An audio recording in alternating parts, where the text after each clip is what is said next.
Hello everyone. आज हम class 10 geography के चैप्टर 1 संसाधन एवं विकास के टॉपिक 3 यानी कि मृदा संसाधन सॉइल रिसोर्स को कवर करने वाले हैं। इससे के पहले के वीडियो में हमने दो टॉपिक यानी कि पहला संसाधन और दूसरा भूमि संसाधन को कवर किया था, तो प्लीज़ आप उसे जाके देखें। तो मिट्टी मिट्टी एक बहुत ही महत्वपूर्ण संसाधन है और एक बहुत ही ज़रूरी है हमारे लिए। क्यों? क्योंकि इसी में खेती की जाती है। हमारे भोजन का भी यही एक सोर्स है। आगे बढ़ते। तो मृदा क्या है? बहुत ही महत्वपूर्ण और एक नवीकरण योग्य संसाधन है। क्योंकि यह जो है पौधे के विकास के लिए और जीवों के पोषण के लिए एक माध्यम है, एक सोर्स है। यह एक क्या है? जीवन तंत्र है और केवल कुछ सेंटीमीटर मृदा बनने में ही लाखों वर्ष लग जाते हैं। अब मृदा बनने में तो लाखों वर्ष लगते हैं, लेकिन इसके बनने के कारक कौन कौन से हैं? तो मृदा बनने की प्रक्रिया के जो कारक है उसमें उच्चावच, जनकशील, संसरणशील, जलवायु, वनस्पति और अन्य जैव पदार्थ और साथ ही समय भी शामिल है।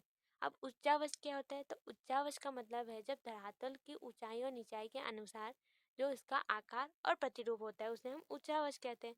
जनकशील जनकशील यानी कि जिससे कि मिट्टी का निर्माण होता है उसे हम लोग जनकशील कहते हैं। वो चट्टान जिससे मिट्टी का निर्माण होता है, क्योंकि अलग प्रकार की चट्टान से अलग अलग प्रकार की मिट्टियों का निर्माण होता है।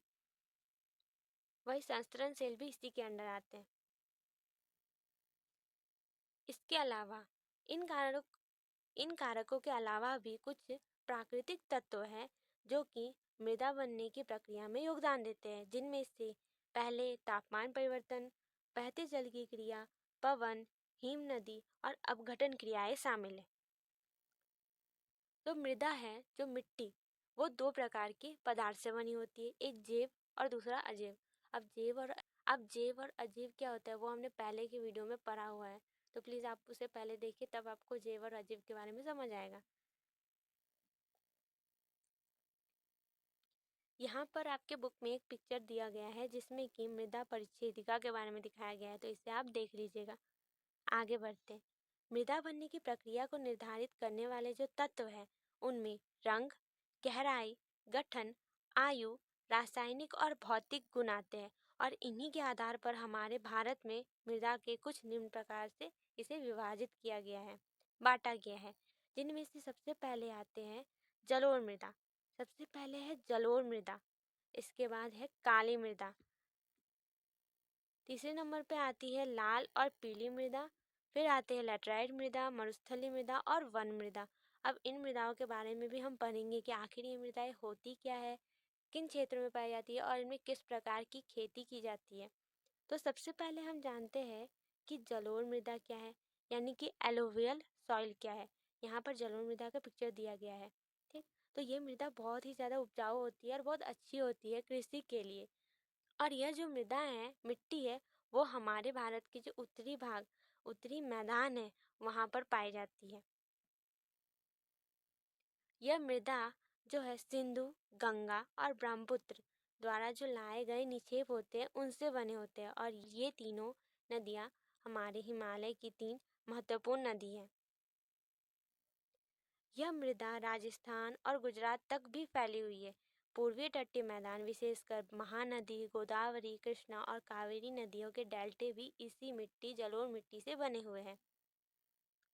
अब इस मिट्टी में रेत, सिल्ट और जो मृत्तिका है उनके विभिन्न अनुपात पाए जाते हैं। कणों के आकार और घटकों के अतिरिक्त मृदाओं की पहचान उसकी आयु के अनुसार भी की जाती है। अब हम जानते हैं कि आयु के आधार पर जलोढ़ मृदा कितने प्रकार के हैं, तो ये 2 प्रकार के हैं।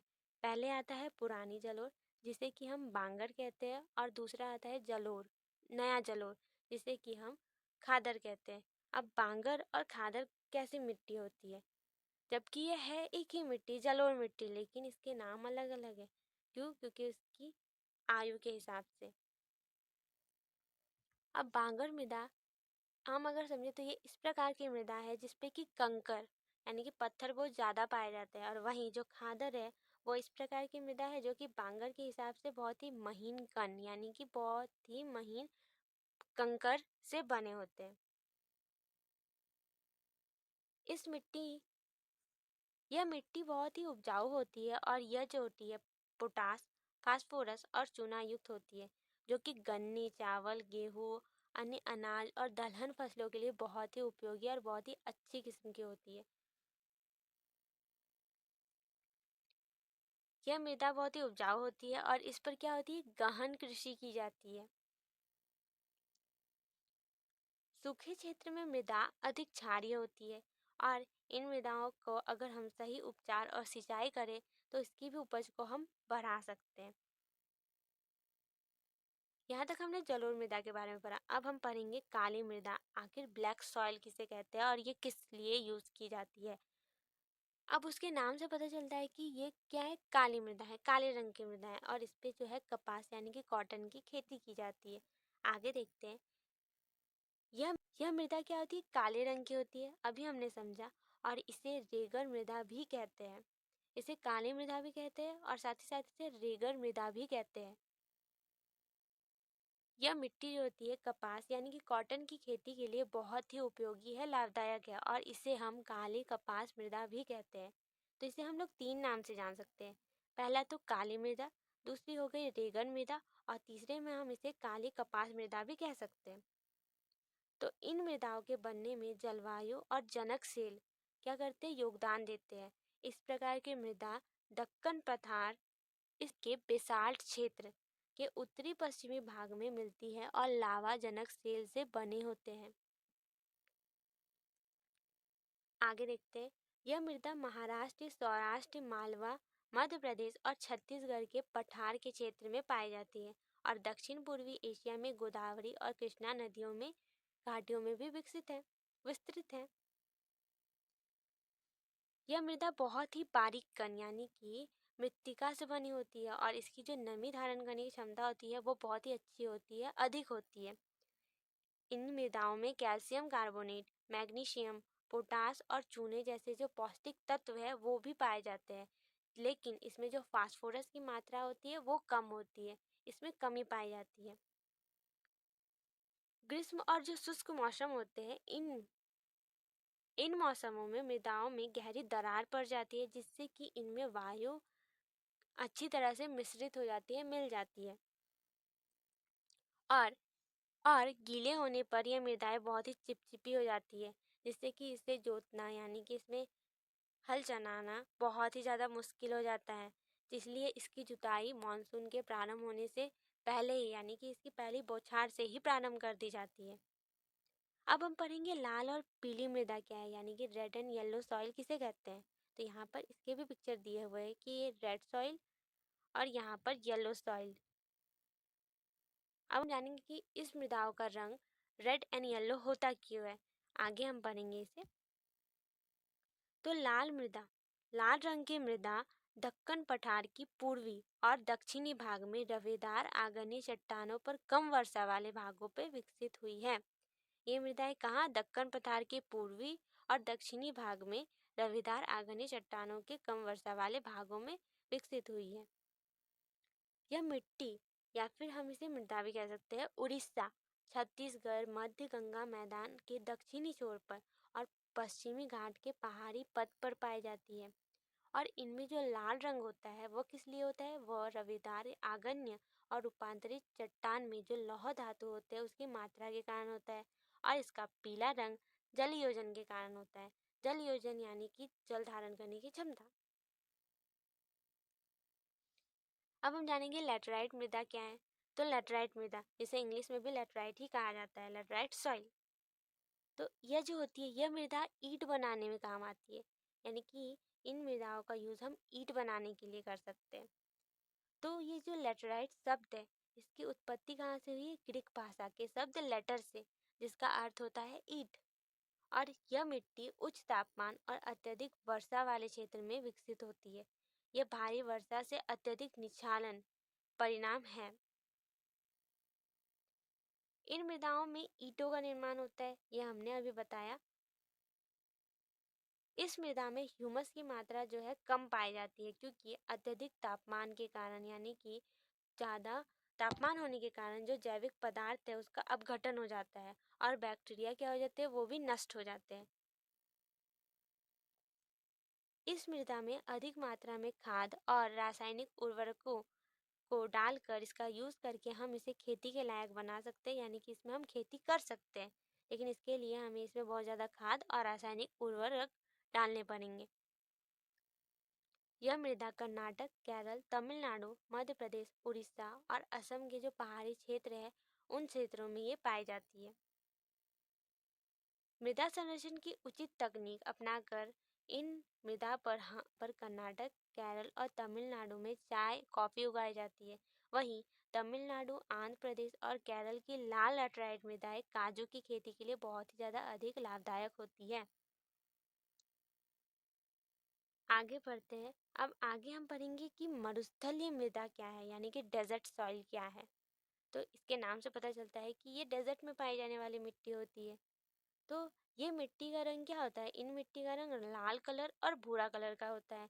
और यह प्रायः क्या होती है, रेतीली और लवणीय होती है, यानी कि इसमें नमक की मात्रा बहुत ज़्यादा अधिक पाई जाती है। कुछ क्षेत्रों में नमक की मात्रा अधिक होती है कि झीलों से वाष्पीकृत करके हम इससे खाने का नमक भी बना सकते हैं। शुष्क जलवायु और उच्च तापमान के कारण जलवाष्प दर भी अधिक होती है और मृदा में ह्यूमस और नमी की मात्रा बहुत ही कम होती है। यहाँ का तापमान ज़्यादा होने के कारण यहाँ जो जलवाष्प दर है वो बहुत ज़्यादा होती है, यानी कि यहाँ बहुत जल्दी ही पानी वाष्पित हो जाता है, जिससे कि मृदा में ह्यूमस और नमी की मात्रा बहुत ही कम हो जाती है, घट जाती है। मृदा की सतह के नीचे कैल्शियम की मात्रा बढ़ती जाती है और नीचे की परतों में चूने के कंकड़ की सतह पाई जाती है। इसके कारण जो मृदा में जल अंतःस्यंदन है वो रुक जाता है, अवरुद्ध हो जाता है। यानी जल अंतःस्यंदन का मतलब है कि जो पानी सोखने की जो क्षमता होती है वो घट जाती है, कम हो जाती है या फिर रुक जाती है। इस मृदा को ठीक तरीके से अगर हम सिंचित करें या फिर इसकी सिंचाई करें तो इसमें हम कृषि योग्य बना सकते हैं, खेती कर सकते हैं, जैसे कि पश्चिमी राजस्थान में की जाती है। आगे हम देखेंगे वन मृदा यानी कि फॉरेस्ट सॉइल क्या है। तो फॉरेस्ट सॉइल जो कि जंगलों में पाए जाने वाली मृदाएं होती है उसे हम वन मृदा, फॉरेस्ट सॉइल कह सकते हैं। तो ये मृदाएं अक्सर पहाड़ी और पर्वतीय क्षेत्र में पाई जाती है। यहाँ पर पर्याप्त वर्षा वन भी उपलब्ध होते हैं। नदी घाटियों में यह मृदाएं दोमट और सिल्टदार होती है, परंतु ऊपरी ढालों पर इनका गठन मोटे कणों का होता है। यहाँ पर ढाल का स्पेलिंग गलत है, तो इसे आप देख लीजिएगा। आगे देखते हैं। हिमालय की हिमाच्छादित क्षेत्र में इन मृदाओं का बहुत अपरदन होता है और यह अधिशिलिक तथा ह्यूमस रहित होती है। अधिशिलिक यानी कि अम्लीय, एसिडिक, और ह्यूमस से रहित होती है, यानी कि इसमें कमी होती है। नदी घाटियों के निचले क्षेत्र विशेषकर नदी, सोपान और जलोढ़ पंखों आदि में यह मृदा बहुत ही उपजाऊ होती है, यानी कि यह बहुत ही ज़्यादा कृषि के लिए फायदेमंद होने वाली मृदा होती है। यहाँ तक हमने मृदाओं के प्रकार और उनके क्या क्या कार्य हैं, इनमें कौन कौन प्रकार की फसलें उगाई जाती हैं, इनके बारे में जाना। अब हम जानेंगे कि मृदा अपरदन क्या है और उसके संरक्षण क्या है। तो मृदा अपरदन इसका मतलब क्या होता है, इसका मतलब है जब एक जगह की मिट्टी को या तो पानी और हवा के द्वारा दूसरी जगह निक्षेप किया जाता है, लाया जाता है, उसी को हम क्या कहते हैं, मृदा अपरदन कहलाते हैं। तो अब यहाँ जानते हैं। तो मृदा या मिट्टी के कटाव और उसके बहाव यानी कि इसे एक जगह से दूसरे जगह ले जाने की क्रिया को ही हम क्या कहते हैं, मृदा अपरदन कहते हैं। और मृदा के निर्माण और अपरदन का कार्य क्या चलता है, दोनों साथ में चलता है और ये एक बैलेंस में चलते हैं। लेकिन जो मानवीय क्रियाएं हैं जैसे कि वनोन्मूलन यानी कि वनों की कटाई, अति पशुचारण, निर्माण और खनन, जो ये कार्य है ये क्या करते हैं, इस संतुलन को भंग कर देते हैं। बहता हुआ जल मृत्तिका युक्त होता है और मृदा को काटते हुए गहरी वाहिकाएं बनाता है, यानी कि ये दरारें बनाते हैं, जिसे कि हम क्या कहते हैं, अवनलिकाएं कहते हैं। और ये जो धरती होती है वो जोतने योग्य नहीं रहती, यानी कि ये कृषि के कार्य में नहीं आती है। और इसी भूमि को हम लोग उत्खात भूमि कहते हैं, जो कि यहाँ पर दिखाया गया है। चंबल बेसिन में ऐसी भूमि को हम खड्ड भूमि के नाम से जानते हैं और कई बार जल के साथ ऊपरी मृदा धुलकर बह जाती है।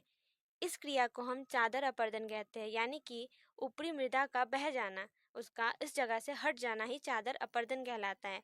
अब आते हैं पवन अपरदन।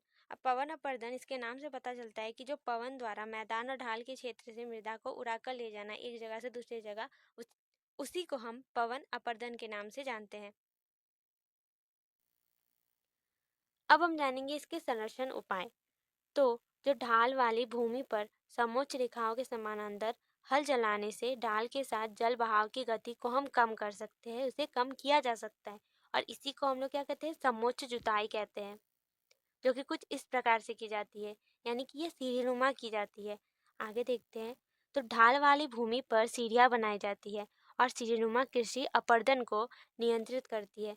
पश्चिम और मध्य हिमालय का जो क्षेत्र है, इसमें इस प्रकार की खेती यानी कि सीढ़ीदार कृषि बहुत ही ज़्यादा विकसित है, प्रचलित है। फसलों के बीच घास की पट्टी उगाई जाती है। ये पवनों द्वारा जो जनित बल होते हैं, उसको कमजोर करती है। अब यहाँ पर बल की जगह में बाल लिखा हुआ है, तो प्लीज इसे आप देख लीजिएगा। और इस विधि को हम लोग क्या कहते हैं, पट्टी कृषि के नाम से जानते हैं। जैसे कि यहाँ पर पिक्चर में दिखाया गया है कि ये लाइन से किया जाता है और एक ही खेत में बहुत तरह के फसल उगाई जाती है। आगे लिखा हुआ है, पेड़ों को पंक्तियों में लगाकर रक्षक मेखला बनाना भी पवनों की गति को क्या करता है, कम करता है। यानी कि अगर हम पेड़ों को इस प्रकार कतार से लगाए तो ये क्या करती है, पवन की गति को कम करती है। इन रक्षक पट्टियों का पश्चिम भारत में रेत के टीलों के स्थायीकरण में महत्वपूर्ण योगदान रहा है। अब यहाँ पर हमारा ये चैप्टर खत्म होता है। अब यहाँ पर हमारा ये टॉपिक और साथ ही ये चैप्टर भी खत्म होता है। अगर आपको इस चैप्टर में कोई भी डाउट है या फिर आपको इस वीडियो में कोई डाउट है, तो प्लीज़ आप मुझे कमेंट में बताइएगा और चैनल को सब्सक्राइब भी करिए। तब तक के लिए बाय।